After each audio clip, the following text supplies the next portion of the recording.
জুবিন গাৰ্গ আৰু আমাৰ মাজত নাই। অসমীয়া সংগীত জগতৰ জনপ্ৰিয় গায়ক জুবিন গাৰ্গ আৰু আমাৰ মাজত নাই। তেওঁৰ অকাল মৃত্যুৰ খবৰে সমগ্ৰ অসমক স্তব্ধ কৰি পেলাইছে।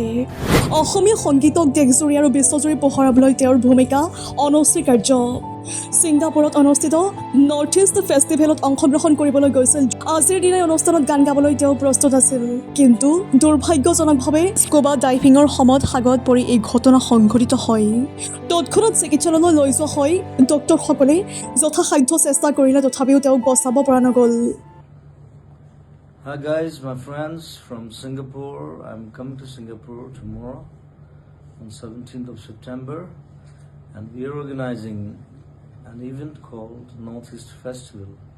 There, I'm Zubin Garg from Bollywood and Assam and Northeast, and I'll be coming to join you, and I invite you, all of you, to join us.